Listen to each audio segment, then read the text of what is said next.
Okay, riffing off of what happened in my English class today, because I think it's kind of cool, actually. So our teacher starts us off with like quotes of the week, usually stuff to think about, consider, write a little about, just kind of activate the neurons there.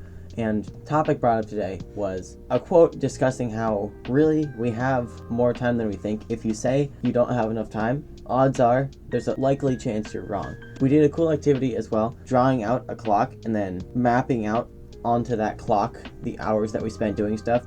So from like 12 to 7:30, you shade that in that area. Sleeping, obviously, something like that. 7:45 to 4, that's school. And then rest that gets filled in, more thin slivers of stuff, because I already covered the main blocks of stuff. But I thought that was really cool, actually, because that is a effective visual way to show how you're spending your time. And I think it hits a little harder than just creating a basic numbers schedule, because you can make a spreadsheet of how you want your day to go, but that doesn't quite hit you as strongly. It's not quite as impactful, really, because when you reduce things down to a numbers perspective, you can kind of lose track of the scope of stuff, kind of dilute yourself in the numbers, and it becomes easier to kind of miss the actual point or effect of them. And then the other thing that really was cool from this is we started talking a lot about how if there's something you want to do, you have to prioritize and go after that. And my teacher listed a bunch of examples, kind of, health, academics, exercising, hobbies, skills, all that. So basically, stuff that you're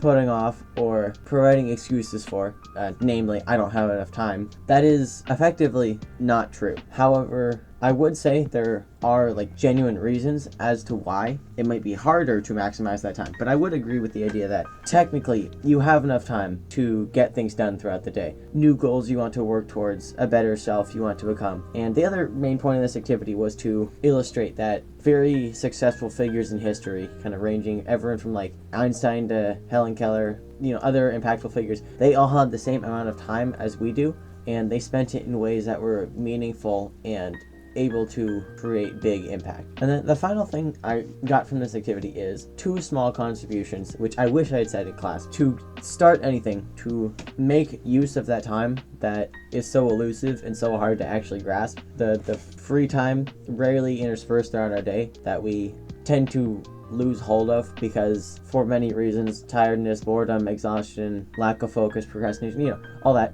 we fail to utilize that time. 2 things. Make the barrier to entry for anything exceedingly low. Make it almost no effort to start, and then you will maximize more of that time. Your brain automatically weighs the effort and reward of stuff, any action you take, really. And generally it will prioritize the easier task, regardless if it is actually the overall better outcome. And everyone knows that. That's why you choose video games over studying on a Friday night. The thing is, if you can make that studying, for example, so impressively easy that it's easier than playing video games, it's easier than turning on your Xbox or PlayStation. If it's easier than doing that than a single button press, you're going to go with the studying. And that's crazy. But speaking from experience, when I have, through a little bit of rearranging and kind of moving around and a little bit of mindset reframing, been able to make homework easier than my leisure tasks, I've actually done it. And that's really effective. And then the second thing, I've talked about this before,